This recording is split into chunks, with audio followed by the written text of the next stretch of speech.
Hello, and thank you for joining us here in On Israel podcast from Tel Aviv.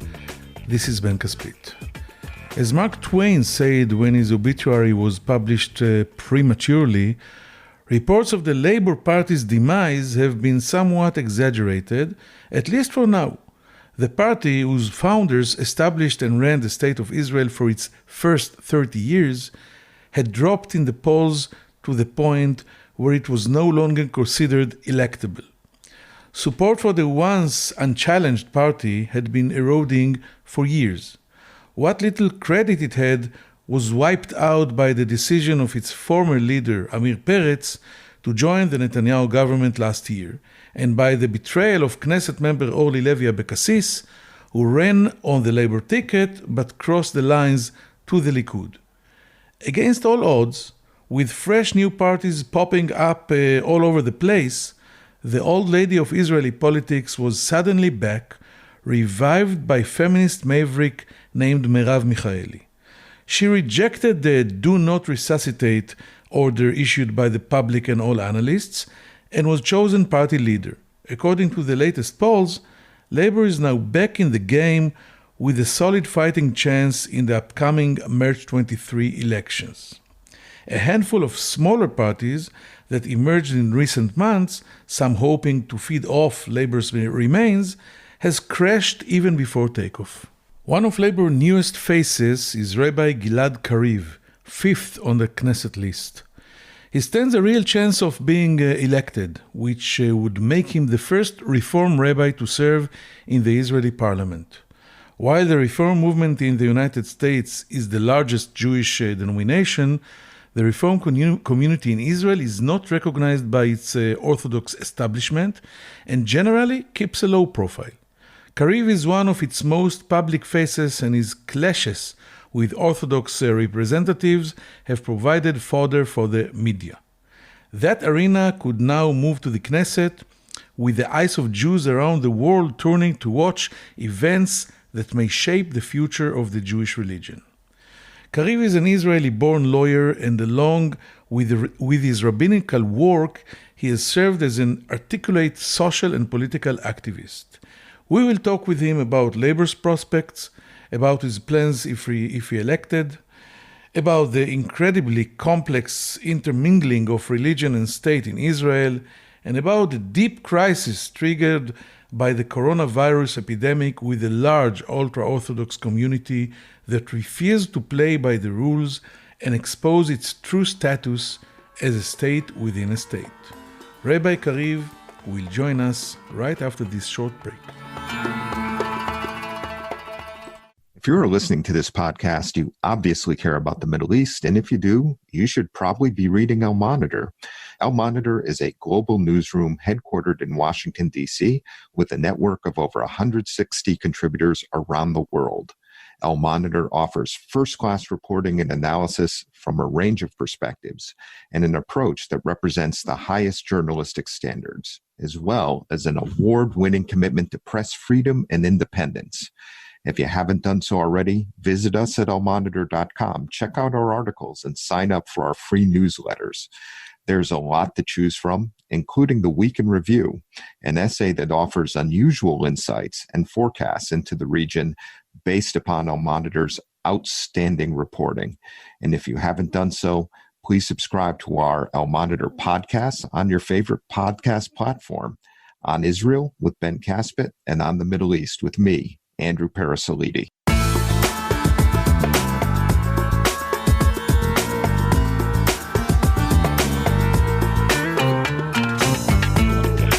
Now we are happy to say shalom to Rabbi Gilad Kariv, Executive Director of the Israel Movement for Reform and Progressive Judaism, and a candidate for the 24th Knesset. Thanks for joining our Own Israel podcast, Rabbi Kariv. Shalom, Gilad. Shalom, thank you for inviting me. Okay, let's start with I think the obvious question. I follow you for a long time now, and when Labour was at the top of its game, you ran in party primaries but never came in high enough to get into the Knesset. Ironically, could that change now that the party has almost been written off? So you're right. It's not my first primaries and not my first attempt to be elected to the Knesset through the Labour Party. The truth must be said that in my recent campaigns, I succeeded to gain a lot of support, but because of the structure or the traditional structure of the Labour Party, I was pushed back in order to enable representatives of different sectors, like the kibbutzim movement, to be in the list in more realistic slots.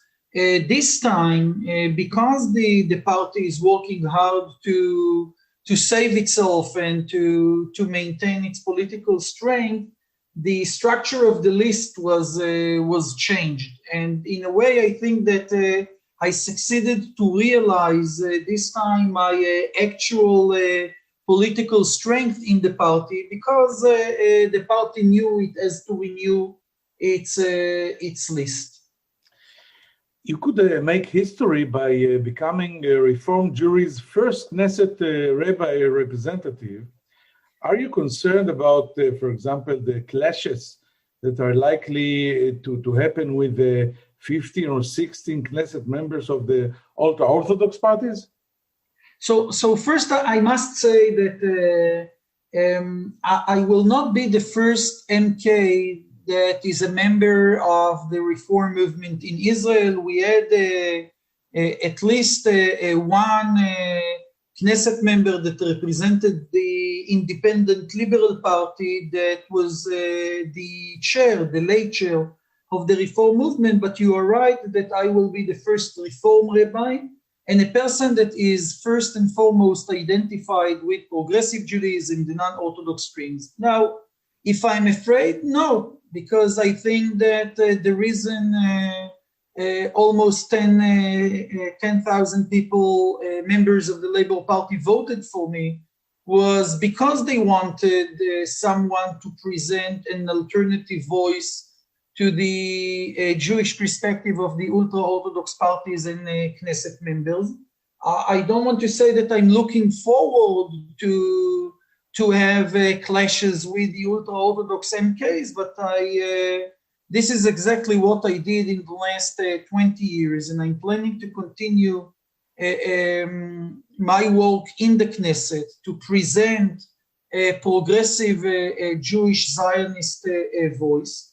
I need to say that although I expect, how to say, rough comments from the ultra-Orthodox Knesset members, I have enough experience in order to know that when you shut down the cameras and the microphones, it's a totally different dialogue.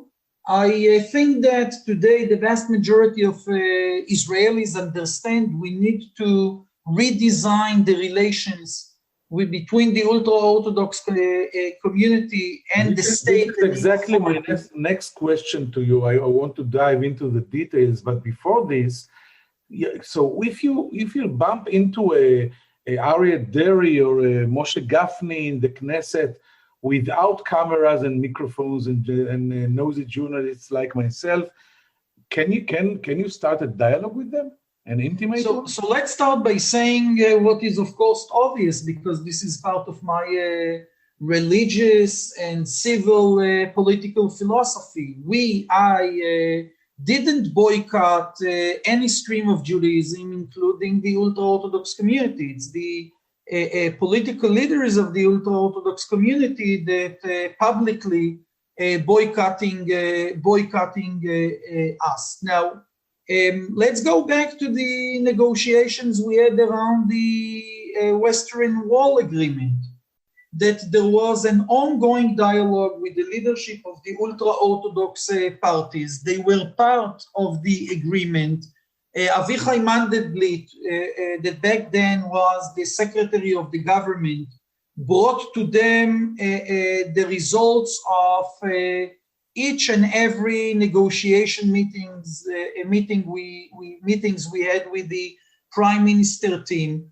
30 minutes before the Kotel agreement was approved by the government, I received a call from the government secretary back then saying to me that Aryeh Deri wants us to change a specific word in the government resolution.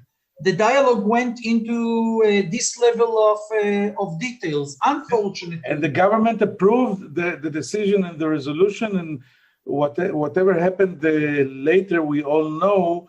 They just heard their base and their press.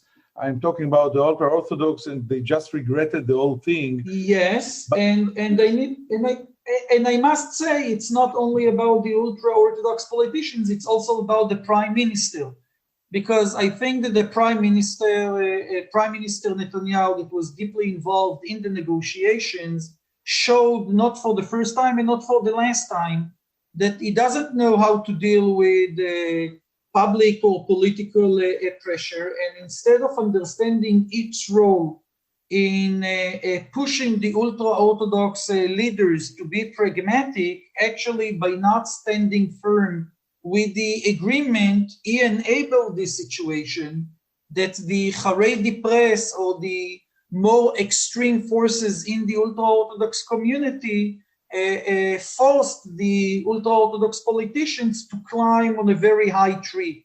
And this is, for me, another sad example of how the current government and the current prime minister, instead of facing the extreme players in the political field in Israel, is actually backing the more extreme forces and neglecting his duty to protect the Israeli center.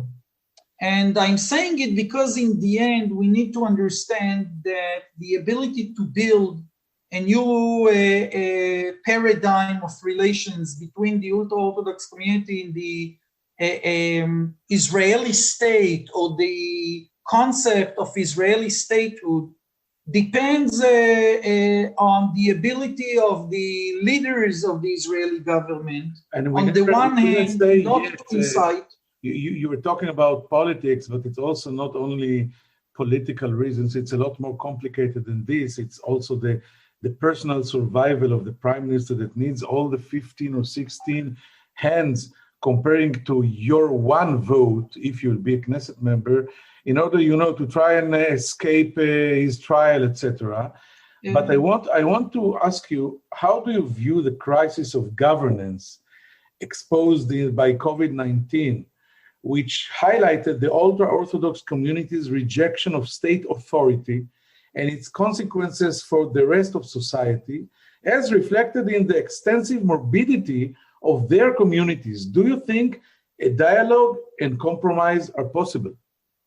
So, with your permission, one comment in regard to the Prime Minister, and then I'll go back to the ultra-Orthodox community. I fully agree with you that in recent years, the interests of the Israeli society as a whole are hijacked by the personal interests of the Prime Minister and his attempt to escape the criminal bottom line of the legal procedures against him. Yet, I need to say, and this is part of my experience with the Israeli government, that it's not only about his personal escape from the legal procedures, is also, or this current crisis shows something that people that are involved in the governance of the state of Israel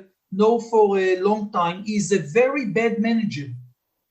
And there is a huge gap between the public image of Prime Minister Netanyahu and its actual abilities to lead complicated situations.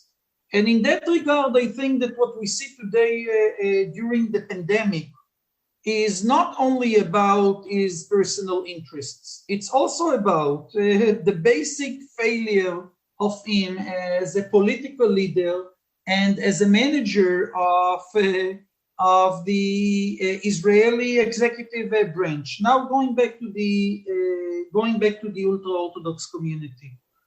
Look, I look at the signs in the streets of different parties like Israel Beitenu, led by Avigdor Lieberman, who is basing its entire campaign on a clear agenda against the ultra-Orthodox community. But I know that basically this party is working together with the ultra-Orthodox parties. I was personally involved only 2 months ago in the political negotiations in the national institutions, the World Zionist Organization, the Jewish National Fund, the Jewish Agency. And it is quite clear that right now the right wing is controlling those institutions because Israel Beitenu worked together with Shas. This was the same story in the Jerusalem municipal elections. Yes. Instead of having a more central mayor in Jerusalem, Israel Beitenu and Shas elected together the current mayor. Now, why I'm saying that? Because I want to make a clear difference between campaigning against the ultra-Orthodox community and having a strong political and ideological philosophy that demands the ultra-Orthodox community to take the responsibility of statehood, but at the same time is not trying to incite against this community. And I think that in that regard, what we need is a strong leadership that understand the need to change the nature of relations with the ultra-Orthodox community, understand it cannot be done through slogans, but at the same time, it cannot be done also by enabling the political and rabbinical leadership of this community to ignore the responsibilities of being part of a modern country. And I strongly believe that identifying the right balance between carrots and sticks can work here. I think there is an internal desire of many ultra-Orthodox Israelis to see this change. I strongly believe that if we think in a creative and smart way, the things can be done. One good example is the fact that the government is totally neglecting its legal duty to develop a public school system for the Haredi community. Right now, the only sector in the Israeli society that doesn't have a public school system is the ultra-Orthodox community, because the ultra-Orthodox parties always demanded to have their own educational system. But Rabbi Kariv, it looks like a clash of civilization. You know very well how complicated are the issues if we're talking about religion and state, if we're talking about the Orthodox community rejection of compulsory military service, a low job market participation, and many politicians in the past who tried to get them to toe the line have failed. What do you see as your greatest challenge as a lawmaker? Will you challenge the monopoly of the Orthodox on such issues as conversion and their attitude toward the reform and conservative congregations in the United States? Look, it is clear that aside to redesign the relations with the ultra-Orthodox communities, and I agree with you, it's a very sensitive and complicated task, but I think it can be done step by step. Another a clear or strategic issue that I want to deal with is the issue of promoting religious pluralism in Israel, Jewish diversity and freedom of religion and conscience. And here I think it's important to understand that there is a market failure in the Israeli democracy, because it is quite clear that there is a strong majority among all Israelis to have, for example, civil marriage and divorce track. It is quite clear that most Israelis support having public transportation on Shabbat. It is quite clear that the vast majority of Israelis don't want to have a monopoly of the Orthodox chief rabbinate over the issue of kashrut. And this is, I think, the only political arena in which we see this market failure, that the Israeli majority cannot realize its desire. And I think there is today an opportunity to identify the few strategic things that must be done in this arena. I'm not saying it will be easy, but I think that we might have a strategic opportunity to push some kind of civil marriage track in Israel. We have an opportunity, together with many municipal leaders in Israel, mayors and municipal politicians, to bring some solutions to the issue of Shabbat in the public Israeli sphere, including public transportation. And I think it will have a massive support in the Israeli audience. It is clear that if the Knesset members would have voted according to their political philosophy in the interests of their own crowds, we would have been in a different situation. I'm definitely planning to push this forward. You mentioned the relations with the North American Jewish community or with world Jewry as all. Definitely, Prime Minister Netanyahu betrayed its Zionist duty to cultivate strong relations with all Jewish streams. I'm using rough words, but I think this is exactly what happened in recent years.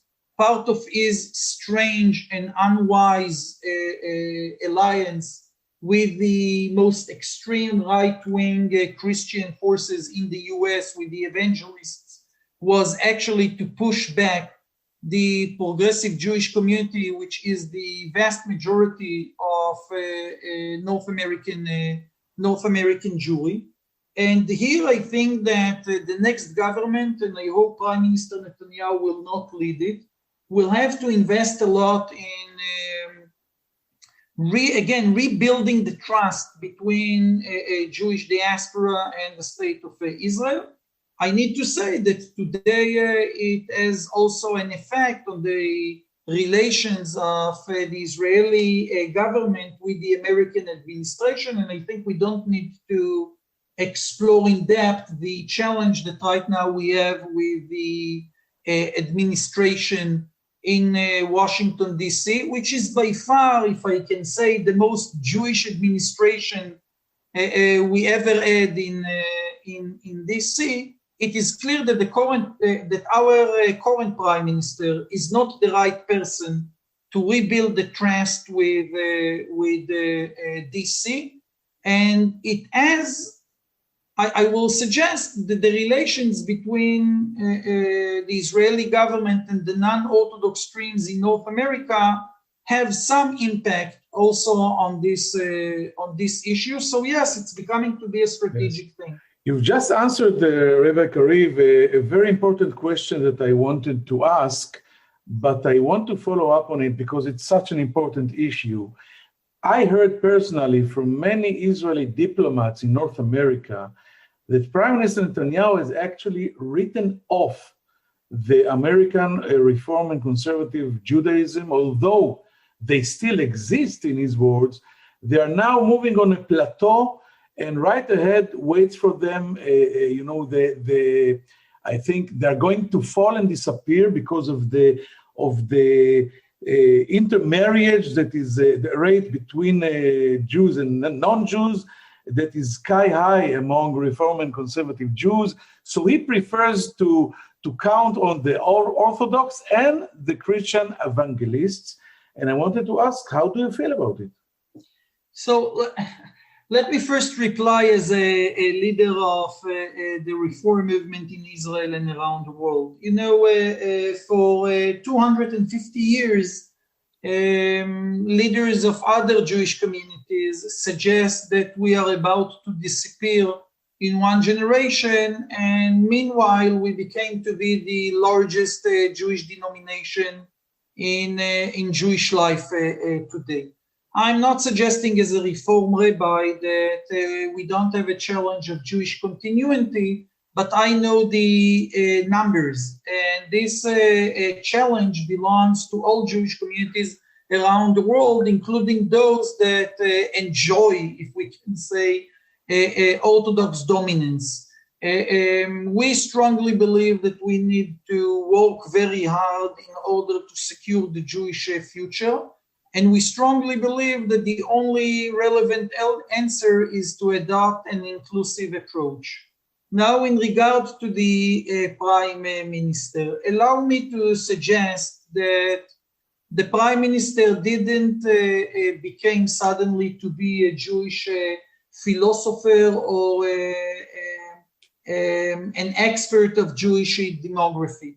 Prime Minister Netanyahu for years understood the importance of maintaining strong relations with all Jewish communities, especially in North America. What happened was that he discovered that the Reform community and also the conservative community are not willing to align with him on all subjects.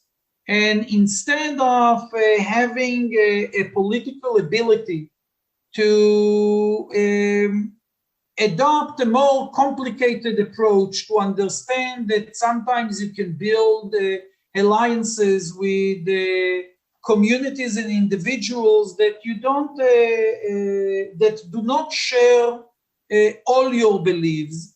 Prime Minister Netanyahu chose to do what Prime Minister Netanyahu always does, and that's to push back his opponents, to incite against them, to mark them as not loyal to the state of Israel. And that's exactly what he did with the progressive Jewish community in North America. It wasn't about any strategic analysis of the Jewish future in North America, because, you know, the current political reality in DC shows how important it is to the Israeli governments to maintain a bipartisan political approach, and also to maintain a bipartisan approach towards the Jewish community, and not relying on the relations with one denomination, which is in the end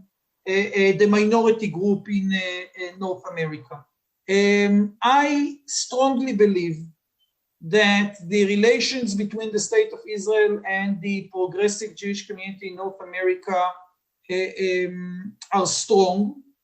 I'm not saying we don't have challenges with the non-Zionist, post-Zionist margins, but I still think that when you enter all Reform and conservative synagogues in North America, you see the flag of Israel on the bima, and you can find the prayers for Israel Independence Day in the progressive egalitarian Sidurim prayer books in North America. But in order to protect those relations, we need to change the hard disk in Jerusalem, and we need to regain the trust of those liberal egalitarian communities.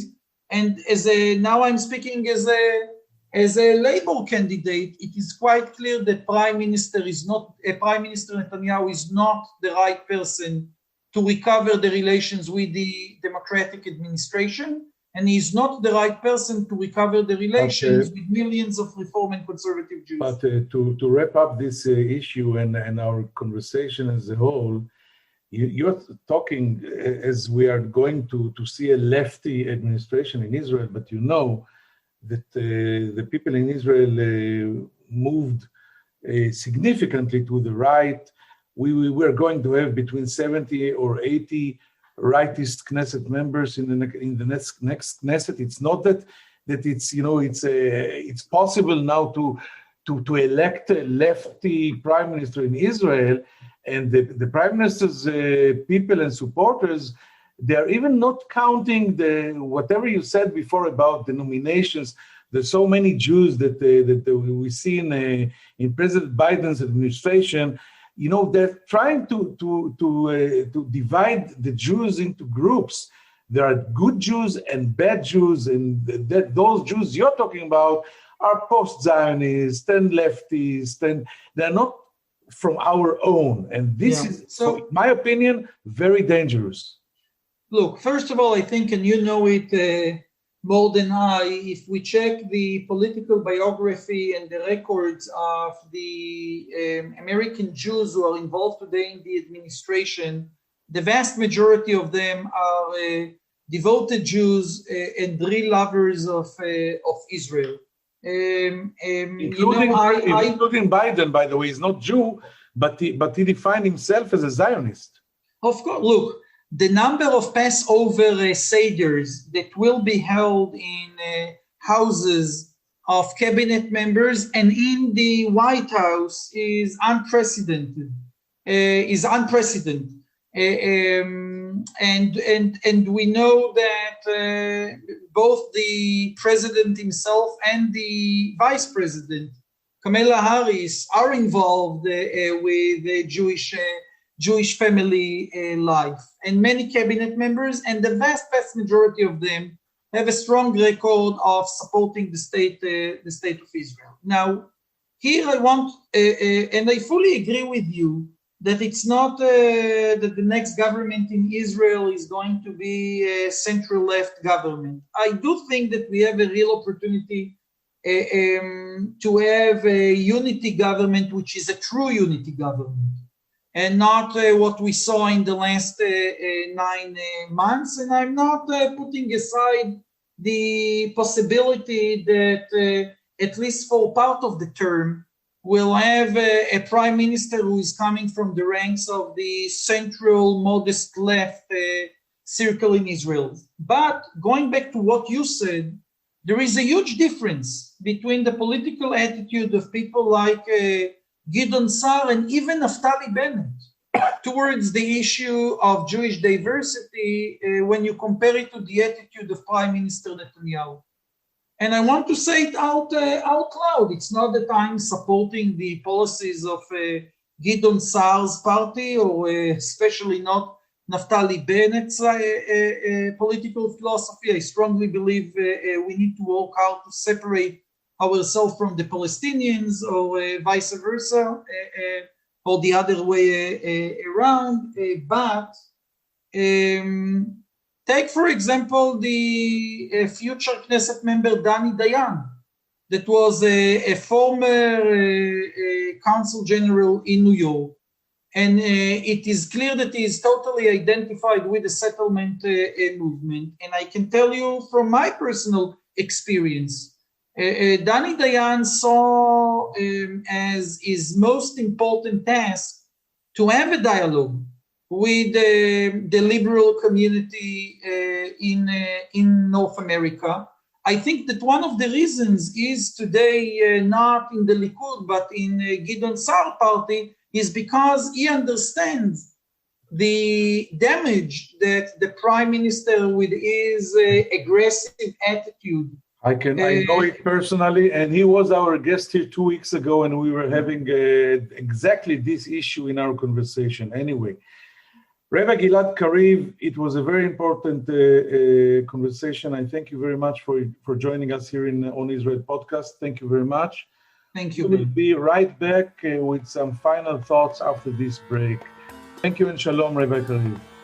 Shalom, shalom. Thank you.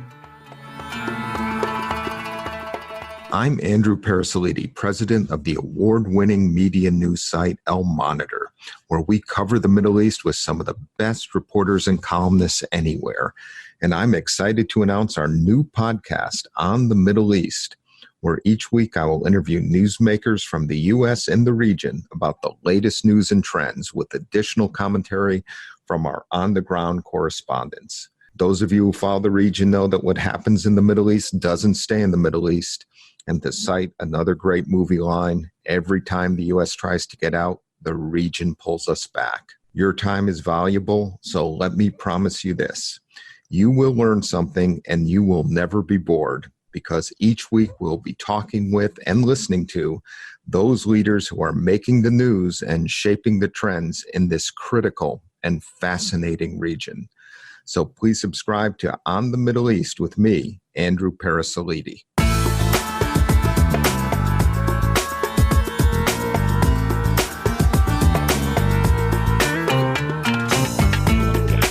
Thank you for staying with us. Rabbi Gilad Kariv will probably be the first Reform rabbi in the Israeli parliament. He's excited, he's proud, and he's looking forward to the conflicts and clashes that he will probably face with 15 to 16 ultra-Orthodox Knesset members. It will be very interesting. The interesting part of the talk was when we reached the very complicated and maybe disastrous relationship between Prime Minister Netanyahu and parts of the Israeli right and the progressive Jews in the United States of America. Rabbi Kariv denied the allegations or the prophecy that the Reform and conservative Jews in the United States are going to vanish. He's saying that for 250 years, leaders of Jewish communities all around were saying that this Jewry in the United States is about to disappear. But in the meanwhile, he says, we became the largest Jewish community and the largest power in Jewish life in America. We face a challenge, he admits, because of the very high rate of intermarriage between Jews and non-Jews, but this challenge is being faced by all the Jewish communities around the world, not only in the United States, including Jewish community with a very Orthodox dominance. So it's not only our story in the United States of America, and I'm a Reform rabbi. I know the numbers. We are dealing with it, and I'm optimistic. About Prime Minister Netanyahu, he was a lot less optimistic. He used the very harsh words. He said that PM Netanyahu betrayed the American Jews.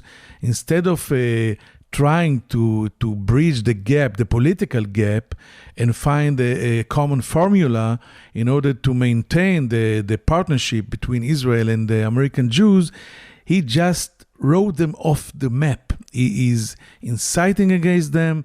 He marks them as not loyal to the state of Israel, and it's a very, very bad and harsh mistake to Rabbi Kariv's words. He says that Prime Minister Netanyahu is a leader of the past. He is not the right man to heal the wound between Israeli Jews and their brothers and sisters in the United States, and also not the right man to heal the wound between Israel and the Democratic Party. So he really expects that Prime Minister Netanyahu will be ousted from his office after this election, although we still don't know if it's possible. I hope you enjoyed it. See you next Monday here in On Israel in Al Monitor. I'm Ben Caspit. Take care.